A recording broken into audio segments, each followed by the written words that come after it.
தொடர்ந்து நாங்கள் இந்த வாக்குத்தத்தத்தை குறித்து பார்க்கிற பொழுது அவருடைய நித்திய உடன்படிக்கை இரண்டாவதாக நாங்கள் பார்க்கிறோம். இந்த காரியத்தை அவர் நமக்கு கொடுத்த இந்த வாக்குத்தத்தத்தின் உடன்படிக்கைக்கு நாங்கள் அந்நியராக இருக்கிறோமா, இல்லை நாங்கள் அவருடைய வாக்குத்தத்துக்கு உள்ளே நாங்கள் வாழுகிறோமா என்பதை சீர்தூக்கி நிச்சயமாக பார்க்க வேண்டிய ஒரு காலகட்டத்தில் நாங்கள் வாழ்ந்து கொண்டிருக்கிறோம். உலகம் எல்லாம் ஏதோ ஒரு காரியத்தை எழுப்புதலை செய்து கொண்டுதான் இருக்கிறார்.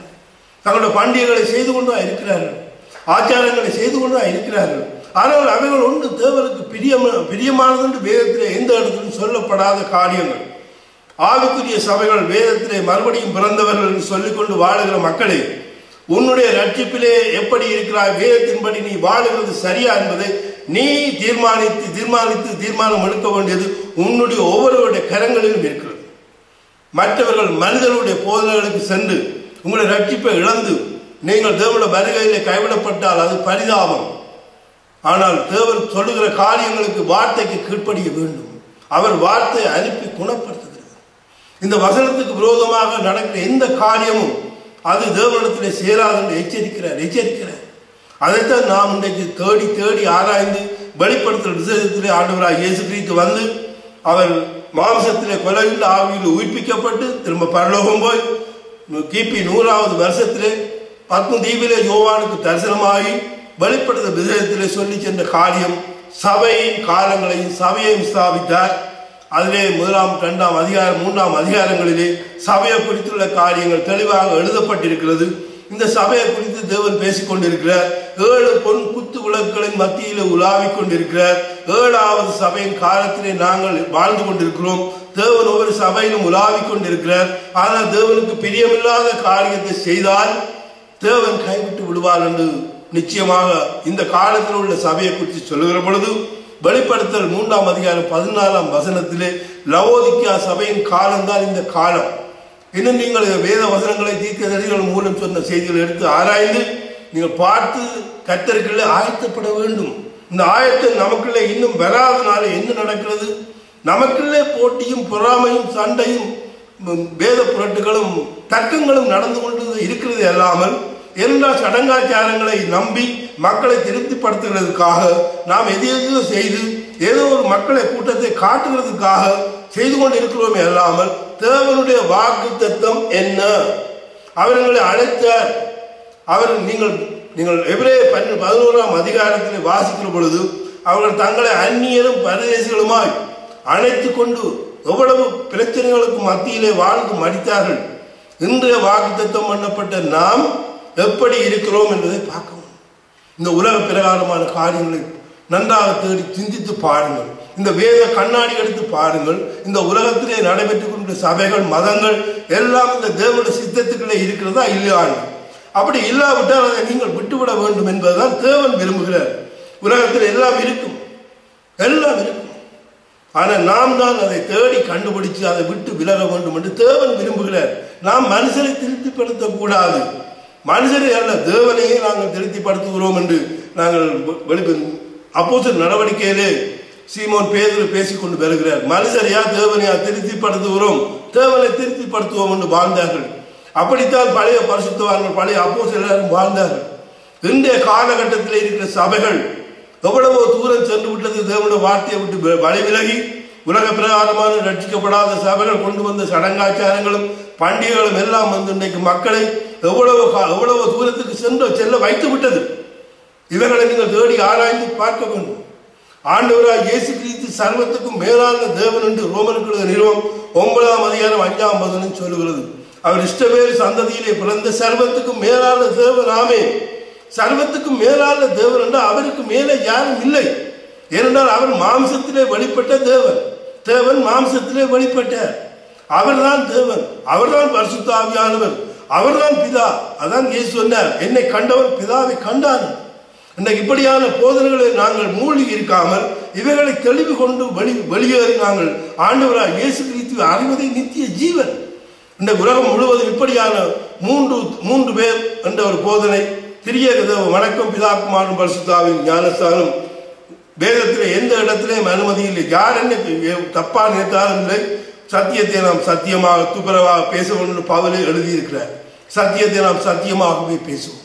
இயேசு கிறிஸ்து எங்களுக்கு மெய்யான தேவனும் நித்திய ஜீவனுமாய் இருக்கிறார்.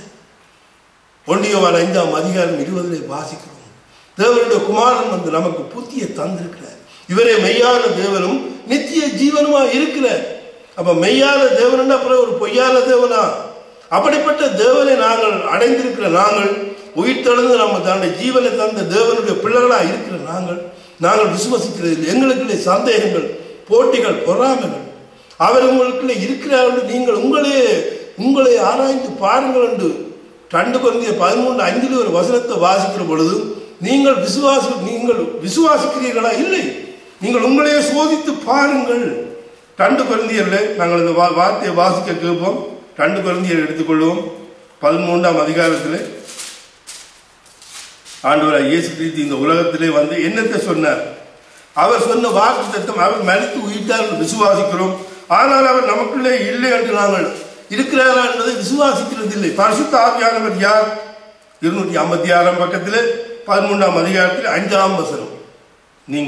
நீங்கள் விசுவாசம் உள்ளவர்களோ என்று உங்களை சோதித்து அறியுங்கள், உங்களை நீங்களே பரிசித்து பாருங்கள், இயேசு கிறிஸ்து உங்களுக்கு இருக்கிறார் என்று உங்களை நீங்களே அறியீர்களா? நீங்கள் பரீட்சைக்கு நில்லாதவர்களாக இருந்தால் அறியீர்கள். நீங்கள் பரீட்சைக்கு நில்லாதவர்களாக இருந்தால் அறியீர்கள். அவர் உங்களுக்குள்ள இருக்கிறார். அந்த தேவாதி தேவன் நமக்குள்ள இருக்கிறார் என்ற தெய்வ பயம் இல்லை. தேவனுடைய வார்த்தை உங்களுக்குள்ள இல்லை. இப்படியாக பலவிதமான தெய்வ வழிபாடுகளிலே வாழுகிற மதங்களும் சபைகளும் வந்து மக்களை, இன்றைக்கு ஆவிக்குரிய சபையில் உள்ள ரட்சிக்கப்பட்ட மக்களை அந்த ரட்சிப்பிலேயும் பலவிதமான தவறுகளை செய்ய வைத்து பிதாக்குமான பரிசுத்த ஆவியின் நாமம் என்று சொல்லி இப்படியாக ஒரு காரியத்தை செய்து கொண்டு இந்த கடைசி நாட்களிலே நீங்கள் ரட்சிக்கப்பட்டோம் என்று வேதத்தை எடுத்து நீங்கள் எல்லாவற்றையும் விட்டு ஆண்டவராகிய இயேசு கிறிஸ்துவை பின்பற்றுகிற நீங்கள் முதலாவது சரியாக உங்களுடைய ரட்சிப்பு தேவன் அழைத்த வாக்கு தத்தத்தின் பிள்ளைகளாக, உடன்படிக்கையின் பிள்ளைகளாக இருக்கிறீர்கள் என்பதை முதலாவது பாருங்கள். அது யாராக இருந்தாலும், அது எந்த போதகராக இருந்தாலும், எந்த ஃபாதராக இருந்தாலும், எவராக இருந்தாலும் சகலரும் ஆண்டவராகிய இயேசு கிறிஸ்துவின் நாமத்திலே அடக்க ஆராதனை செய்யவே வேண்டும். இல்லாவிட்டால் அவருக்கு நித்திய உடன்படிக்கையிலே இடமே கிடையாது. இதைத்தான் ஆண்டவர் இன்றைக்கு சொல்லிக் கொண்டிருக்கிறார். அவருடைய உடன்படிக்கைக்கு அந்நியரும் நீங்கள் இப்படி அவர்கள் வாழ்க்கை முறையை கைக்கொள்ளுவீர்களானால் நிச்சயமாக கர்த்தருடைய வருகை உலக பிரகாரமான காரியங்களிலே இன்றைக்கு கர்த்தருடைய வருகை இருக்கிறது. கர்த்தருடைய வருகைக்கு நீங்கள் ஆயத்தப்பட வேண்டுமா இருந்தால் நிச்சயமாக நம்முடைய வார்த்தைகளை, சடங்காச்சாரங்கள், உலக பிரகாரமான மனிதனுடைய போதனைகள் இவர்களை விட்டு தேவனுடைய வார்த்தைக்கு நாங்கள் செவிசாய்த்து கடந்து வர வேண்டும். அதையே தேவன் விரும்புகிறார். அதற்கு நாங்கள் ஒப்புக் கொடுப்போம். அது நாங்கள் ஒரு வசனத்தை வாசிப்போம். அப்போஸ்தலர் 2ஆம் அதிகாரத்தில் மீண்டுமாய் 163ஆம் பக்கத்தில் 47ஆம் வசனத்தை வாசிக்க கேட்போம். தேவனை துதித்து ஜனங்கள் எல்லாரிடத்திலும் தாயை பெற்றிருந்தார்கள். ரட்சிக்கப்படுவதை கர்த்தர் அனைவரும் சபையிலே சேர்த்து கொண்டு வந்தார். ஆமென். தேவனை துதித்து மனுஷர்களிடத்திலே தாயை பெற்றிருந்தார். ரட்சிக்கப்படுகிறவர்களை கர்த்தர் சபையிலே சேர்த்து கொண்டு வந்தார். இது முக்கியமான ஒரு காரியம். சபை என்று சொல்லப்படுகிறது ரட்சிக்கப்பட்டவருடைய ஒரு கூட்டம் தான் சபை. அந்த ரட்சிக்கப்பட்ட மக்கள் கூடி தேவனை மகிமைப்படுத்தி மற்ற புறஜாதி மக்களுக்கு சாட்சியாக வாழுகிறது தான் சபை. அந்த சபைக்கு தேவன் ரட்சிக்கப்படுவதை கர்த்தர் சபையிலே சேர்த்து கொண்டு வருவார். நாம் சரியான ரட்சிப்பிலே இருந்து கொண்டு தேவனை துதித்து நாங்கள் சரியான ரட்சிப்பிலே இருந்தால் இந்த வார்த்தைகளை ஏற்றுக்கொள்கிற மக்களை தேவன் கொண்டு வந்து அவர்களோடு இணைப்பார்.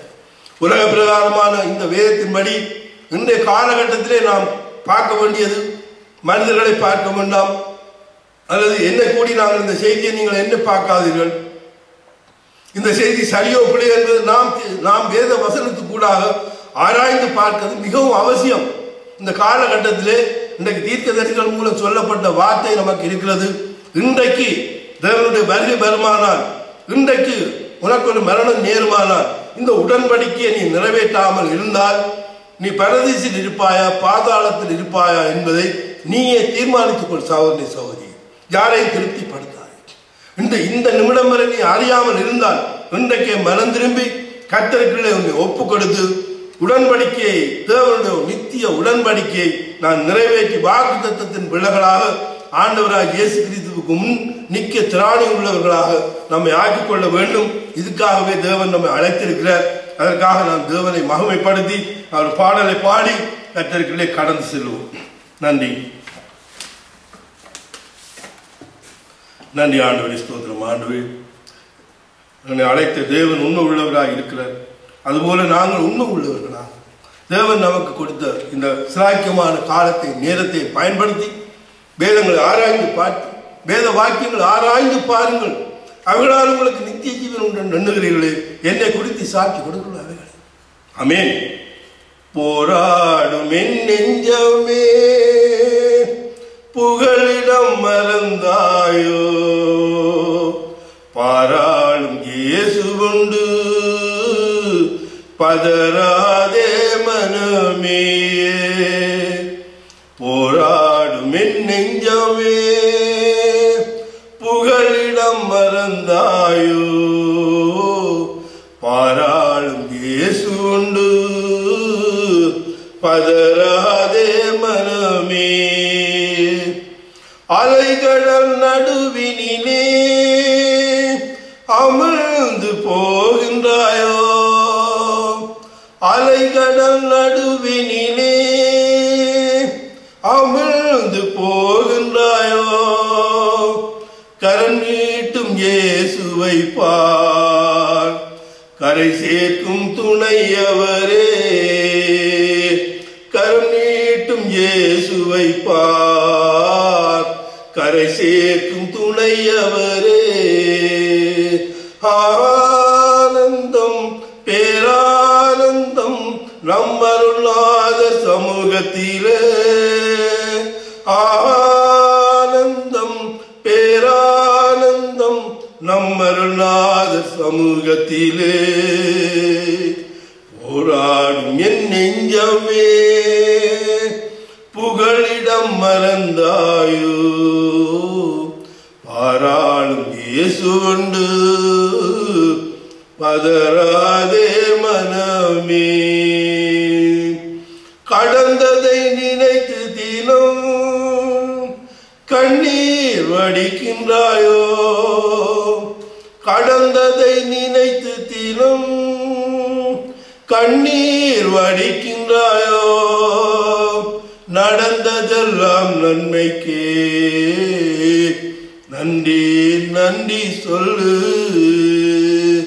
நடந்ததெல்லாம் நன்மைக்கே நன்றி நன்றி சொல்லு. ஆனந்தம் பேரானந்தம் நம்மருளாத சமூகத்திலே, ஆனந்தம் பேரானந்தம் நம்மருளாத சமூகத்திலே. போராடும் என் நெஞ்சமே புகழிடம் மறந்தாயோ, பாராளும் இயேசு உண்டு பதறாதே மனமே. வருங்கால பயங்கள் எல்லாம் வாட்டுதோ அனுதினமும், வருங்கால பயங்கள் எல்லாம் வாட்டுதோ அனுதினமும். அருள்நாதர் இயேசுவிடம் அனைத்தையும் கொடுத்து விடு, அருள்நாதர் இயேசுவிடம் அனைத்தையும் கொடுத்து விடு.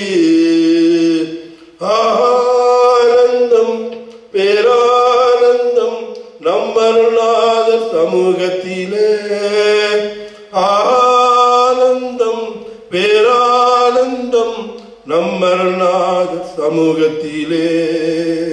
ஹல்லேலூயா. போராட்டமான ஆத்மாவுக்கு விடுதலை புகலிடத்தை கொடுத்து இந்த நாளிலும் பாக்கியத்தமான இந்த வார்த்தைகளுக்கு நன்றி சொல்லி தேவனுடைய உடன்படிக்கையை நாங்கள் நிறைவேற்றி கர்த்தருடைய வருகைக்கு ஆயத்தப்பட நம்ம எல்லோரும் ஐக்கியப்படுவோம், ஒருமனப்படுவோம்.